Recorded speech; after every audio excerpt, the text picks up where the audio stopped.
This one taken just inside the 10. And he'll take this up past the 20 and down at the 22-yard line. The New York set to take the field. And following the interception, just any interception, are you a little bit more cautious when you start that next drive, or no, you just throw that out the window? I think you are. I don't think that there's any way you can run back out there and go, totally didn't affect me. Let's just go ahead and be loose with the football again. You're going to take care of it, but you have to be careful about being too cautious because now you can't run any offense at all. Still want to attack. We'll see how they attack them here. Another 2-yard gain there, but they'll need to do better this time. It's 3rd and 6, and they're going to hurry back to the line now. Here's Rodgers. And Rodgers intercepted a 3rd time. Picked off by the Pro Bowl safety Cam Chancellor. And they are going to set up shop at the 40-yard line. The New York set to take the field. And that recipe on their last drive that resulted in a touchdown looked pretty good, so they'll be hoping to do that once more. And it takes me back to when we sat with the offensive coordinator and the head coach. They felt pretty... Nowhere to escape, and he goes down. Charles Haley in there to pick up his 2nd sack now of the afternoon. And there they bring pressure from the inside, and they get home. Yeah, hard to block everyone, isn't it? And on this play, someone did not... And he can't get away from the pressure. The Giants get there. Emmanuel Ogbah in there to get him his 2nd sack now of the afternoon. Play action now. Mariota going for the deep ball. And he's in. Touchdown, Jets. Terrell Pryor, 56 yards. And the Jets find a way to stretch their lead. And that one needed a little time to develop because he started lined up out wide left. He caught that on the right side of the field. And you're exactly right about the time because that's not going to be a quick developing pattern, but also great sight lines for the guy throwing the ball to see a receiver cross his face and his sight line from one side of the field to the other. That usually attracts your attention. If you think he's open, you go ahead and deliver it, as we just saw there. This will be fielded at the 8. Shreds the tackle. And he will be brought down here at about the 17-yard line. And the Giants ready to come out now.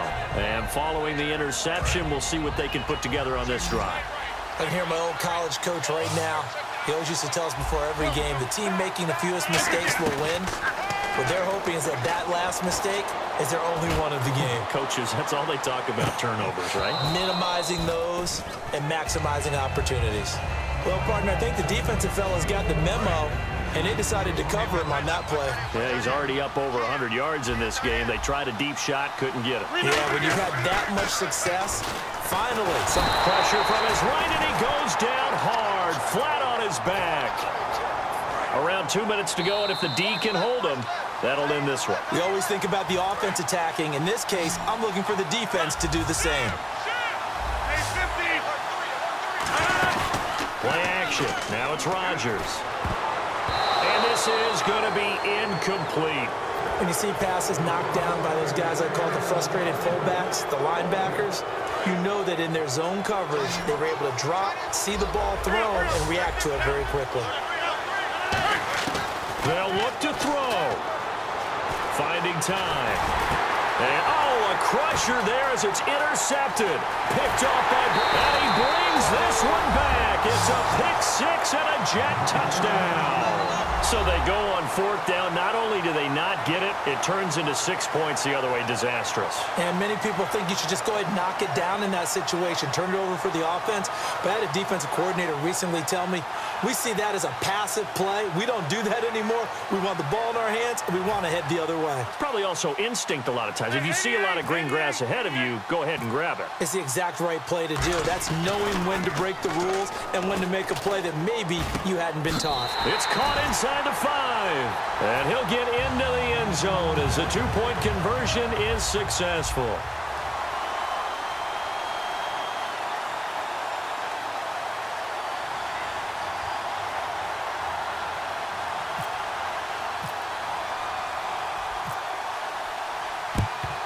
And this is going to be covered up by the Giants. Fourth quarter, they felt like they needed the football back. Unfortunately, they couldn't get it. And I know we brought analytics into the game, and someone has said here that the data says that when a team's expecting an onside kick, 80% of the time, the team expecting it, they do actually recover the ball, which is what we saw here. I just wonder if that number is much more of a anecdotal type of a number. Kind of like when the coaches tell us, well, when you score on special teams, 93% of the time you win the game. I'm still waiting to see that number is empirical. Back to the air on second down. It's Rodgers. Steps away to his left. And to the left side, Fedorowicz has it. They give him 14 yards that time and a fresh set of downs. On any given pass play, you never know exactly where your exit points are going to be. On this play, he was flushed to his left, still on the run, able to accurately throw the football for a nice first down. Forced out to his left. He's going to let it fly. And incomplete. He dropped it in the end zone. Offense looking to avoid a 3rd and long. It's 2nd and 10.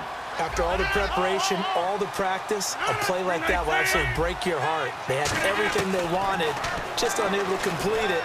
In the end zone, a big-time drop. And bringing it in right side here, Beckham. And give him 17 yards that time as that'll move the chains. That was a nice completion on an out route, and those types of plays are the result of arm strength by the quarterback and timing by the receiver. Toward the sideline, and look at that catch. Dragging the toes, and that's going to be a first down. Well done. If you run an out route, it's likely you're going to end up near the sideline. And what did we just see there? Toe tap. You got it. The benefits of practice. Toe tapping, foot dragging, picking it up, and making sure it was a catch. First and goal at the 3-yard line now. Stepping up, he'll try and run. It's a gain of a yard, and it'll set up 2nd and goal. Anytime you decide to use your quarterback as a runner, most of the time when you design a play, you're expected to break a little bit bigger than this one, because when you run him on short gains, the risk-reward and him taking hits, I'm not sure that's the payoff they were looking for. And quickly, they get to the line. Now it's Rodgers. That's caught at the 3. And he will take it on in for a giant touchdown. Ezekiel Elliott taking it in. And the they flip it to the kicker. He looks like he's going to throw it. And no, it falls incomplete. So the 2-point conversion, no good. Protection was great. He had time to set up a campsite. But in the secondary, though, they were ready. And I think that in most places on the field, if you have that much time to throw the ball, someone's going to shake free and you'll find an open receiver. But condensed near the goal line on a 2-point conversion, all that exit, there's not any extra field. So it kind of closes in on them, and that allows you to cover a little bit better. Looking to jam the receivers at the line here. Press coverage look defensively. Mariota here to throw. And can you believe it? It's a second safety in this ball game. Well, this O-line, they've had trouble with a pass rush all game long. This time it cost them 2 points. I mean, you've got a quarterback back there who's running for his life, and he's had no time to throw the football. They've sacked him time and again, and this time they do it in the end zone. You said it, partner. No time, none whatsoever. The Giants offense now, they get ready to head back on the field. One possession game, time very much a factor. How does the offense handle this situation? Well, in a lot of cases, they should be somewhat relaxed. And I know that's counterintuitive because this is a pressure situation. But this is Friday practice every week of the season. You go over this situation, having to go downfield, limited timeouts, got to get out of bounds and keep the drive going and set yourself up. Defensively, you can't just lay back and let them do whatever they want. So got a man, it's caught inside the 10. A big play there for the Giants. And even 60 yards. Now hold everything here. We're going to get a timeout by the offense. It's just their first. They've got 2 more to use here in the final stages. Back to throw. And he can't get a throw away. He's taken down. Now whistles come in. We're going to get a timeout here by the offense. That'll leave them with just 1 remaining in this 4th quarter of play. And on 2nd and 10 now.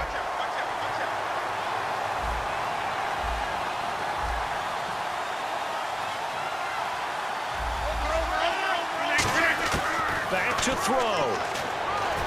He's got time. This will be caught at about the 5. Now hold everything here. We're going to get a timeout by the offense. That'll be their third and final stoppage here as we step aside. Now it looks like they might be expecting a pass, an extra DB in on 3rd and goal. And that's how the game has changed. Now we think pass first, even in goal line situations. Oh, it's a touchdown if he holds on. Instead, it's 4th down. That's a tough one not to hang on to on 3rd and goal, but good job defensively to get there and jar it loose. Agreed. That was really, really nicely done because there's no pass interference on the play. Timing excellent to get in there and knock it away. A win for the defense. And this ball is caught. It's a touchdown. And now in the final seconds, they're a PAT away from likely getting this thing to overtime. And that touchdown means a decision has to be made. Do they kick the PAT and tie it up, or do they go for 2 and try and win it right now? So here comes the kickoff now, all even here in this 4th quarter. Short kick. One of the up middle take it down. And they'll be set up with good field position. It's a little teaching moment here. Overtime rules. Remind us how this goes, partner. Okay, so in the past, we had sudden death. First team to score wins, but no longer. Now, if the team receives the ball, scores a touchdown, they win the game. If they kick a field goal, though, or don't score, the other team gets a possession. And after both teams get a possession, then we're into sudden death. First team to score wins the game. And here comes the Giants offense back out onto the field. They control their own destiny here. They have the football in overtime. Obviously, a touchdown would win it. And I think teams around the league are still adjusting to the idea of going downfield, scoring a touchdown wins the game because they were used to just going downfield and trying to get in field goal range to win a game. Still having to make that transition. Let's face it now, the ones who are doing it best know they need to go down, attack, put the ball in the end zone, and not leave it up to a field goal and give the other team a chance. Yeah, as we said, they control their own destiny now. One of the toughest things about playing defensive back is pattern reading, trying to figure out what they're doing. And on that one, they had the fly, just sending a guy downfield with the in route accompanying it, what people call a dagger route, trying to hit the guy underneath after the clear out. In this case, though, they're not able to get it done. Yeah, they said forget the underneath route. They went for the guy on the fly, but as you said, incomplete. Looking to speed things up here, going with some tempo. Throwing is Rodgers on 3rd down. Oh, and it's intercepted. A great read, and it's picked off. And they're going to set up shop at the 27-yard line. And New York set to take the field. They've got some decisions to make now. In field goal range already. How do you play this out? You check with your kicker to make sure the spot that he told you that he wants it is still the same as the game is going on because sometimes the kickers have to make adjustments. They may all of a sudden become more confident about their range and their spot. They may become less confident about it. Where do you want it, and what is the range that we need to get into for you to kick the one through the post for us to win it? So this game possibly could end on the foot of the kicker here in overtime. One man in the backfield, Elliott. Mario blitz coming, and down he goes. That winds up pushing him back 11 yards on the sack. And that'll bring up 3rd.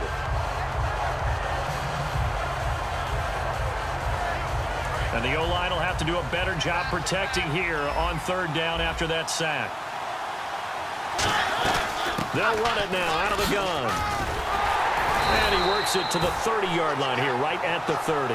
12 yards is the pickup there, and it'll be 4th down. So now the Giants, they get the officials' attention and take another timeout. They'll be down to just one remaining as we step aside here in overtime.